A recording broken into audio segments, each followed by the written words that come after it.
Blog Talk Radio. This is Gordon Rakusa, author of Shidoshi, The Four Ways of the Corpse, and The Five Principles of Everything. Getting my facts straight from Justin Ray Harvey. This is Stan Bush. I sing Fight to Survive in the movie Bloodsport. You're listening to Justin Ray Harvey.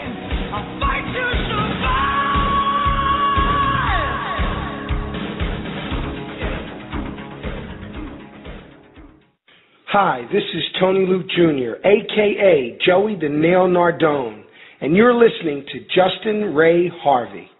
Hey everyone, it's Rick Reiser from Today's Hit Music 103 CIR in Beckley, West Virginia. You're listening to my boy Justin Ray Harvey on J Ray Radio.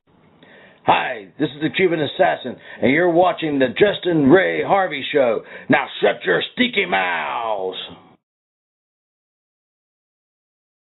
To reach Justin Harvey's studio line, please call 818-532-9762. In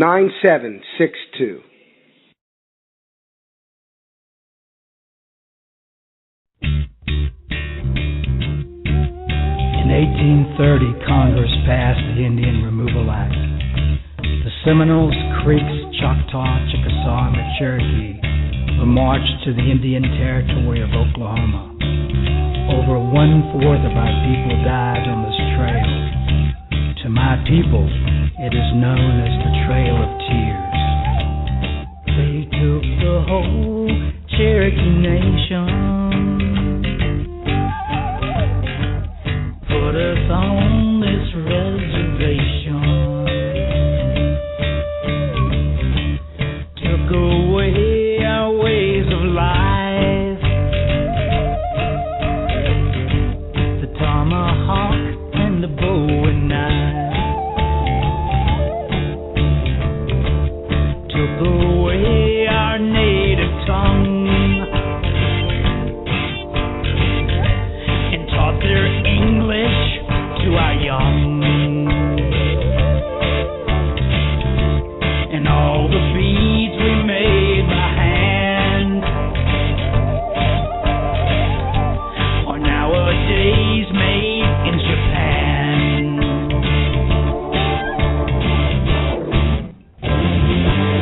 Cherokee people, Cherokee tribe, so proud to live, so proud to die.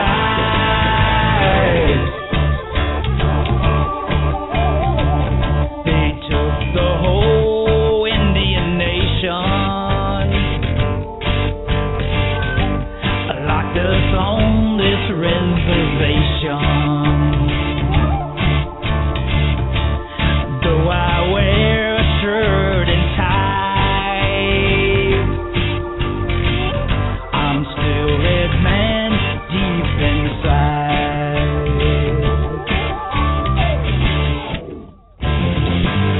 Cherokee people, Cherokee tribe, so proud to live, so proud to die.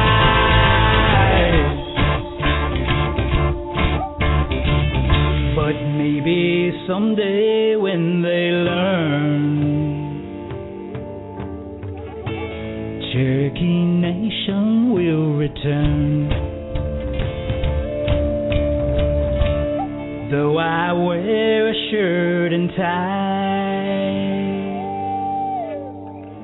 I'm still red man deep inside.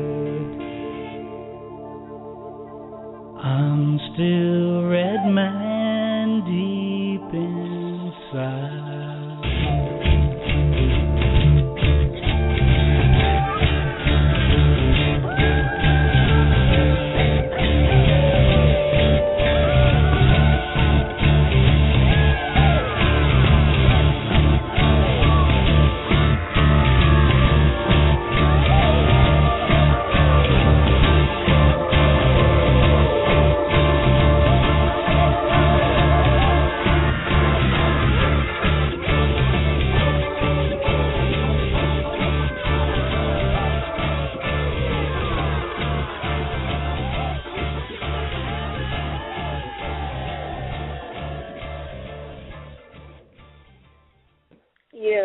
are live on J-Ray Radio. I am your host, Justin Ray Harvey, and that song was written by one of the best martial artists / champions / music artist, Black Hawk Walters. I am proud to welcome the champ to J-Ray Radio, so without further ado, let's see if we can get him on the line.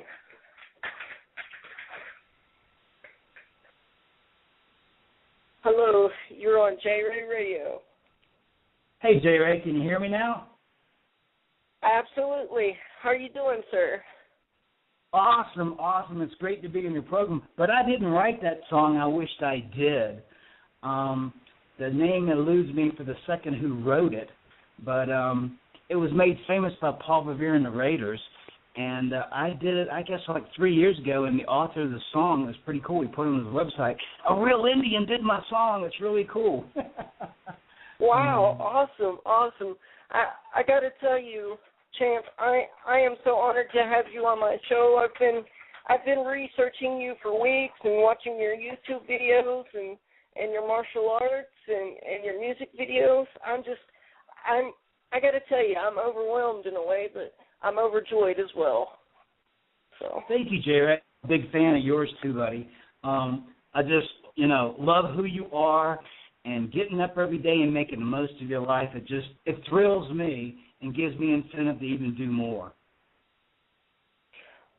Wow, that is just great. I mean, ever since Raven told me about you, I just had to meet you and have you on my show and everything. So, I mean, and I've seen you work with the kids, and you do great with your workouts and stuff. And I don't usually say this, but with you, you've done a lot, and I don't know where to begin. So. Well, it's probably an honor just probably be the only martial artist that you open your studio with, or the show with one of my songs. That was cool. Oh, absolutely. I mean, I love the song. It's awesome, and I got to tell you, I have listened to Riding with the Devil at least over 100 times on YouTube. So. Yeah, I've got to, you send me your address, and I'll send you a bunch of my stuff, my books and my albums and my movies and stuff. That one, I wrote the song in an hour, and I had a couple of guys from the band there, and I said, let's record it. And so we recorded it, and then, of course, we made the video to it. But when I went into the studio, and the album and the CD with the one in the studio, Riding with the Devil is much better. I mean, and we have the Hammond B3 organ in it and drums and everything. And It's actually a much better version on the album than there it is on YouTube. Wow.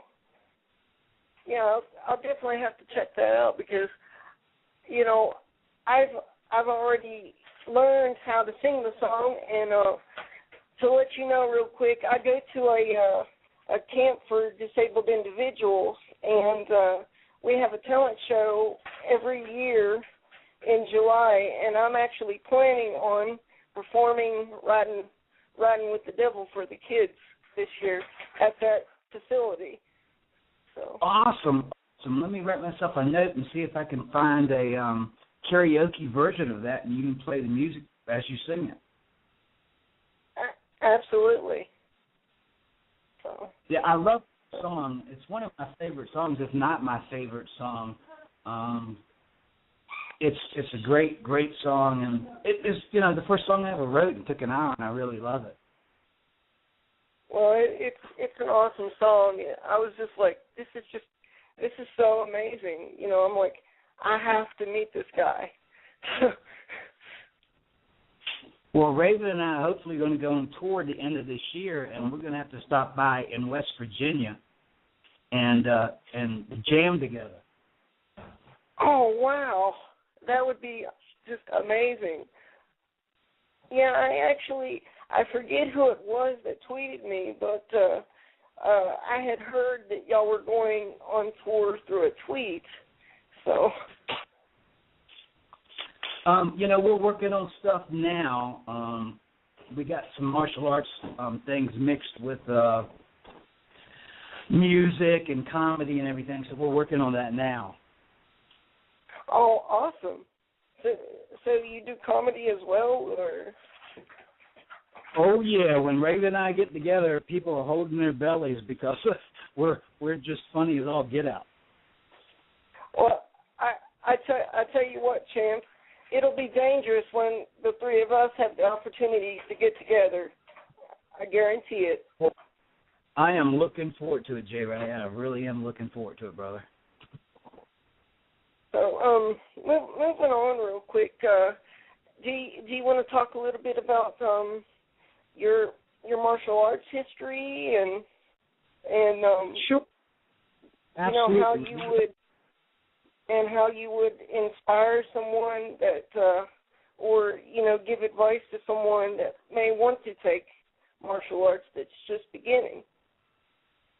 Yeah, let's see. My father started me in martial arts. His name was Elmer Greyhawk Walters at 5 years old, and it was the Marine Corps brand of martial arts.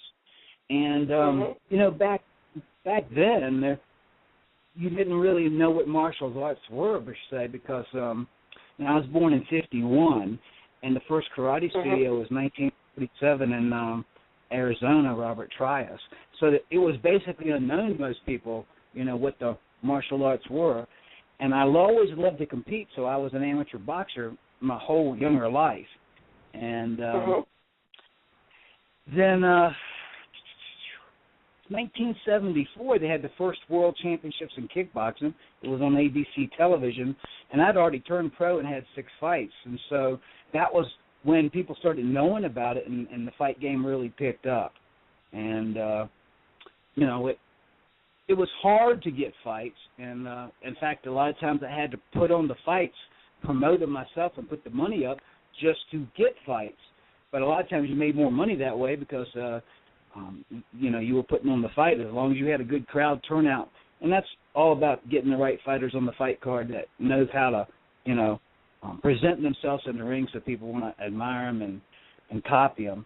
So, I started fighting at 21, and my last fight was at 53. And as you probably know, I hurt my knee, so that's what stopped my career. And it's finally recovered now, and Raven and I are training next year to do some mixed martial arts and go back out in competition again. So I was the oldest person ever to be a world champion, 48-53, and I'm coming back at 63. Wow, that's just amazing. And I got to say, if you do get back in the ring and compete, I would love to be there in person to see you compete. That would be amazing. That would be great, and we'll see if we can also, get it. As Raven's come into my life now, and he pulled up all the old tapes from the 70s and 80s, and we actually got some from the 90s and 2000s. He hasn't put online yet, but he put a lot of my old fights on YouTube, and I don't have that ability. I'm not a computer genius like he is. Well, you can teach me martial arts, and I can teach you about computers. So. Okay, that sounds like a deal, J. Ray. So, fair trade, right? Yeah, absolutely, absolutely. So you were also in your question, you said, what's the best information I could pass on to anyone who wanted to learn the martial arts? And I think the biggest thing that I learned in the martial arts is you can only get to the top of the mountain if somebody's been there before. So, if you want to be a champion in the martial arts, you got to train with a world champion, and just find the best person you can, because world champions are hard to come by. So if that means the best person, where you live is a state champion, go train with him, and then take seminars with these guys like Bill Wallace and, learn his kicking ability. In fact, Bill Wallace is probably he's been retired for 30 years now, but he's probably a better fighter now than he was then, because he was a pure kicker then.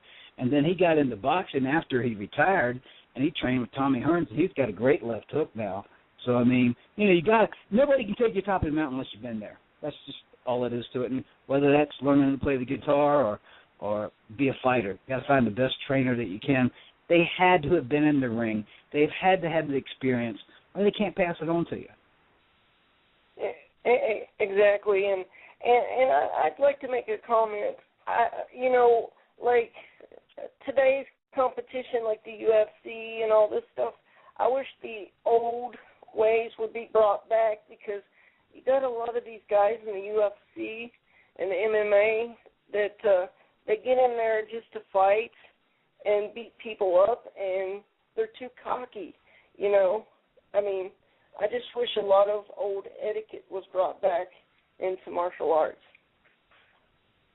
Yeah, this would be a happy medium, but, I got great respect for anybody who steps into that squared ring, so any of those mixed martial arts fighters get in that ring, I got great respect for them.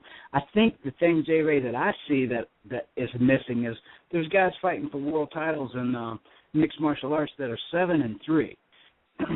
In old school boxing, you didn't get a fight until you were 30-0 or 30-2. And even in the karate world, you got to have a record of 21, 22-0, something like that, to even get a shot at the title. To get a shot at the title when you're 7-3 in mixed martial arts, it brings the sport down. But I mean, again, I respect all the guys; they're tough as nails. I just wish that when you got a world title fight, you have to have a record, 21-2 or something like that. Mhm. Exactly. So what you're basically saying is, like, when you fight, like, earn your way for the title, like other guys have. Correct. Absolutely. It's like it lowers the sport that way. And when they get it to that point, then, we're talking Mayweather makes $20 million a fight, $20 million in one fight. And I think St. George Pierre is the only guy making any real money. I read somewhere where he made $1 to $3 million a fight. So, that's a legitimate payday there. So it's like, I never made more than $100,000 for any of my fights. But they need to, just make it where you have to earn a shot at the title and get some guys with some really good records. But again, with the mixed martial arts, it's pretty hard to get, 22-0 and all that kind of stuff, because you can be the better fighter, you can have all these great techniques, next thing you're in an arm bar and you're tapping out, Absolutely. It's like, I love the sport so much that I would love to see like a MMA for the disabled. A lot of people will call me crazy, but I would actually get in there with some of the guys and spar. So that's what I mean. You got so much heart. That's just awesome. To want to even do that.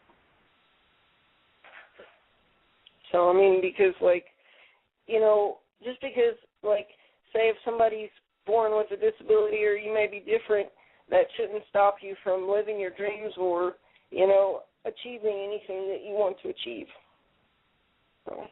Yeah, I think, you have to look at things, with a legitimate eye, and it's like, I'm never going to be able to be an astronaut and go to the moon. That's not possible at this point in time. But only a few people who know me. I've sort of done everything, written books, been in movies, and now I learned to play the guitar and the mandolin. I'm working on the bass now, and I'm working on the slide guitar. But the thing that I always wanted to be was a race car driver. Wow, really? Yeah. So I went online last night, and I signed up to drive a NASCAR, and I paid the money to drive 10 laps in a race. So that's the start of my racing career in my 60s. That is awesome. You should put something like that on YouTube, You driving the car, That would just be awesome.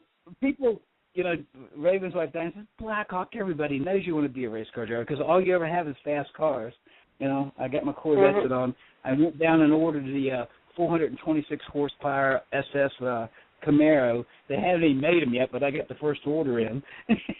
But I'm planning to rent some more cars and do some more of this stock car racing because it's something I drag raced when I was young, but that's been a while. So the big thing you got to do, I'm trying to look like I'm doing all these very things, and I am, but you got to focus on what you really want to do. So, almost every day of my life, I get up and I do my mixed martial arts, or I do my kickboxing, or I do my boxing. I work on fighting every morning, the first thing I do. And then when I took over it was very hard to learn to do the guitar. when I started the guitar, I switched that around, and for 2 years, every morning I played the guitar until I got till I could play it. Now I do my mixed martial arts, eat breakfast, and then I play my guitar. But you have to focus on what you want. You can't be a jack of all trades. You have to focus on what you want to do. I just don't figure I got much of a career left at 63 in the mixed martial arts, so I'm looking on the music career next.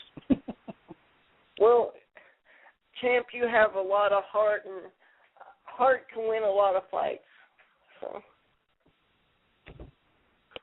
So ask me another question, J. Ray. Okay, let me see what I can come up with. Tell us about your TV show. I understand you have a TV show. I had a TV show. It's been quite a while now. When Fit TV first came out, they were looking for a martial arts instructor, and they had, these tryouts. We call them cattle calls. And I went and actually won the competition. And so I write the show because I'm teaching the martial arts, whatever. And so when I finally arrived at Hollywood, because you have to film in Hollywood, we had a dispute right in the beginning because I wanted to start the show a little bit like Cheers. Before the show started, they had something that had nothing to do with the show, and they have a little skit that's like 2 minutes and they go into the show. Well, I wanted to have a skit with the martial arts students I was teaching while I taught them morals and virtues, and a lot of them based on Native American stuff. And they said, no, we can't do that. So, well, that's the end of the show because I'm not just going to teach the martial arts because a lot of these kids, if they watch it, and they'll be kicking their brothers and sisters. And I got to teach them there's, an honor code, and the old martial art you were talking about, we don't have that now. Bushido. And so, we need to do that. So they finally said, okay, we'll give you one take, and you can do each one of those. If you can film, 4 shows a day. And, each one, I said, okay, so about 4 shows a day. They said, all right. So they gave me one take on each one of those opening segments, and that was the hit of the show. And so that went really well. We had 12 million viewers, and for 2 years I was on TV, and it looked like we were going to sign a huge contract with Busch Gardens and Marine World, and Rupert Murdoch come in and bought the network and fired everybody. Wow. Yeah, I remember one episode from your TV show. You was talking to the kids about balance. Oh. Yes. Yes, I remember that. So, because I watched that the other day. So.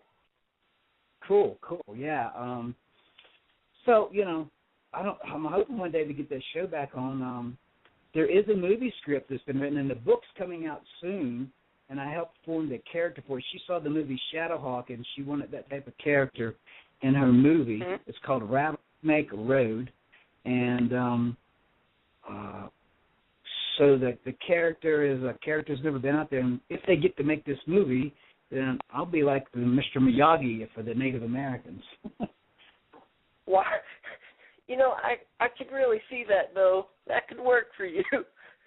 So, I hope so. You'd have to come up with a concept like wax on, wax off sort of thing, but, I'm sure you could come up with something. Oh, yeah, we've got some really stuff, but it's like I always got a kick out of it. I teased about the wax on, wax off. You're never going to learn to fight by doing one hand going one way and one hand going the other way, wax on, wax off. So, it wasn't in the realm of reality as far as I was concerned. Yeah, well, you know how Hollywood is. They've got to kind of embellish movies to make it look good or whatever to their standards, to entertain. So. I really enjoyed the last one with Jaden Smith in it. I really liked the second Karate Kid a whole lot. But I don't think you can do a jump. I don't think you can do a cartwheel and then hit somebody with that. It's a little tough, but it's possible. But he did a little of that far out good stuff like we talked about. But I liked the way Jackie Chan built the character and everything. He had to do physical hard work to be a good fighter. Oh yeah, and I believe I remember hearing that Jackie Chan has broken every bone in his body, with the stunts that he does. Yeah, I wouldn't doubt it at all. He had a hard childhood. He was basically sold from his father into this martial arts studio, which is, they call it Chinese opera. And, you know, they would put their bodies in all type of torturous positions and all that kind of stuff. And we get to see the outtakes of him getting hurt when he was making his movie. Yeah, because he was very famous for the Rush Hour movies as well with Chris Tucker. So. Yeah, I mean, he's definitely a great martial artist, no doubt about it. Well, whatever you do, champ, you're great in whatever you do because, like, I've listened to your music, I've watched your martial arts videos, and like I said, I'm amazed, just completely amazed. So. Well, I feel the same way about you, brother. I'm just proud of who you are and that you're hanging in there, J-Ray. Well, you know, somebody's got to speak for the disabled community, and it might as well be me because some people that's in my position, you know, they don't have a voice and they can't speak for themselves, you know. So I try to be their voice. So. And no, I think with doing your iPod radio show and everything, it's a chance to do that, and you know, you can be as good as anybody on the planet. It's just putting in the time and the hours, and it's like I've impressed. I mean, you had Tommy Duke Morrison, you had Steven Seagal on your radio show. I mean, that's pretty high. That's up there, brother. That's very impressive. Yeah, and I gotta tell you, champ, that is not something easily pulled off. Trust me. I don't even know how Steven Seagal's phone number. That's impressive as all get out. So I mean, I had some contacts, and you know, I've met some of these guys through like Twitter or Facebook, you know, and I've just kind of, you know, crossed my fingers and be like, I hope I get a response, you know, and I've just been lucky enough to get responses, and you know, and when I heard of you, I was like, I have got to get this guy on my radio show. You know, it's all about publicity. I never really, you know, when I was fighting, I got quite a bit of it, but it's like, you know, since I've sort of been out of the realm here, and then Raven comes along and gets my name back out there. But it's like, you know, I left Virginia Beach, Virginia, and I went on vacation and came out to Utah, in southern Utah, and I just fell in love with the Red Mountains. I mean, me and my wife just like, this is my, when you see the stars at night, J-Ray, you're just like taken away. I said, oh. So we bought a house, went back home and sold everything and moved out here. And where I live, it's a high plains desert above Zion National Park. There's only 707 people in 50 square miles. You can actually have silence out here. It's unbelievable. Wow. So sort of my favorite thing to do is sit on the back porch and just play my guitar and sing with nobody but here but me. Yeah, actually, I heard that was your favorite thing to do. So, cause like I said, I've been coordinating this for a long time with Raven, and I'm like, I hope he can come on my show soon. I'm like, I know he's busy and everything, but I'm just dying to talk to him. So.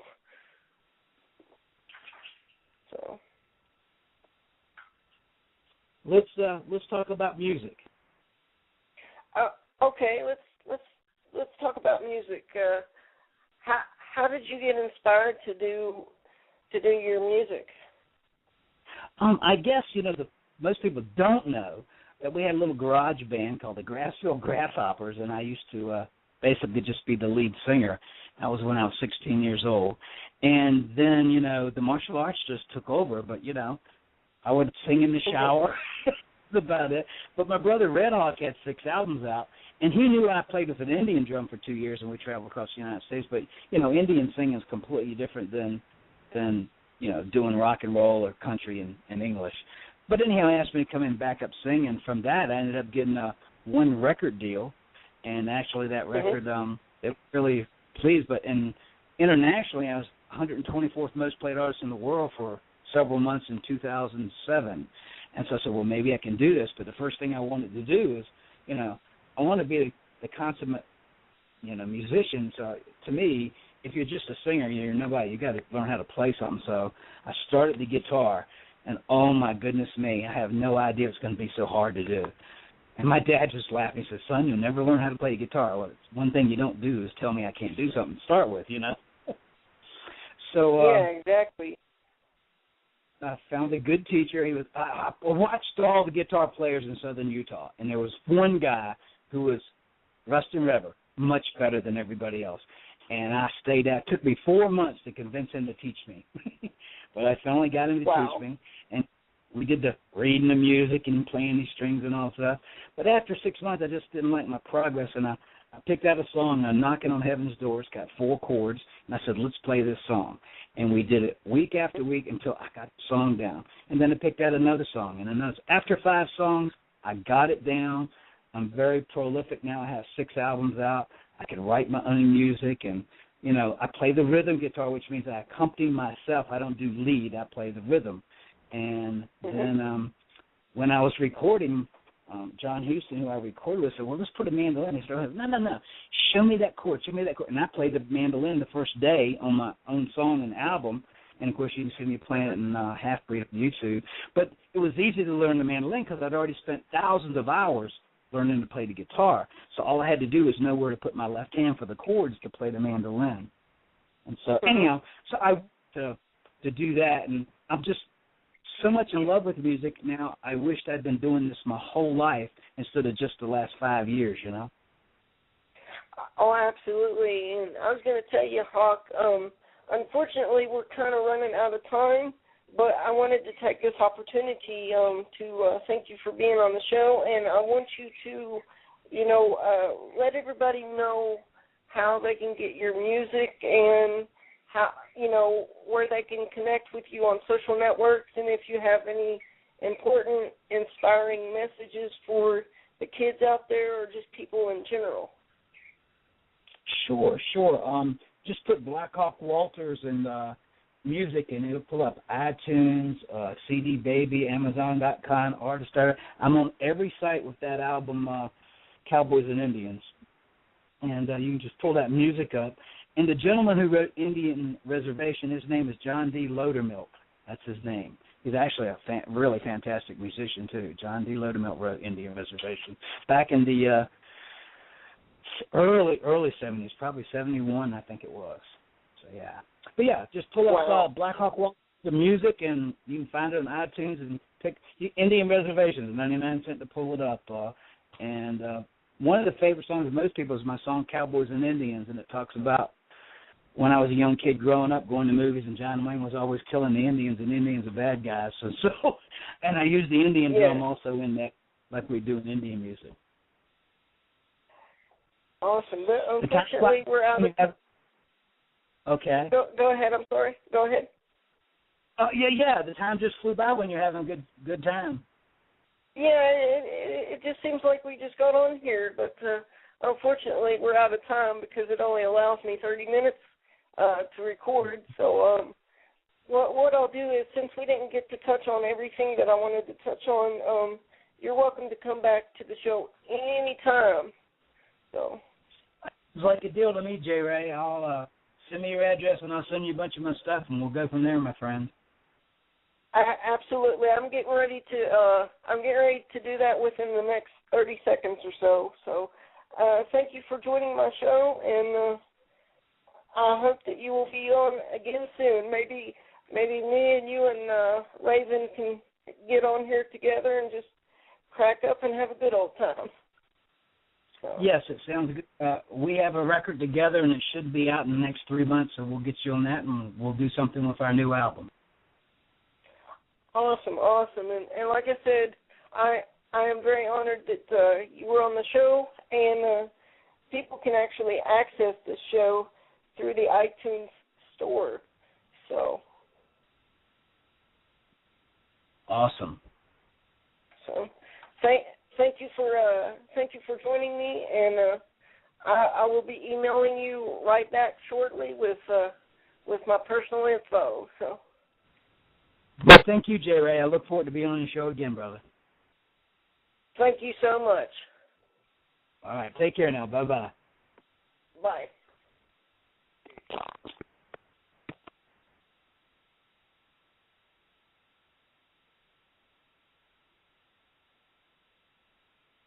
Ladies and gentlemen, that was champion Black Hawk Walters. Thank you for joining me for this broadcast. Don't forget to follow me on Facebook and Twitter at Justin Ray Harvey. Share this podcast with your family, your friends. Respect each other and take care of each other. Until next time, this is Justin J. Ray Harvey signing off.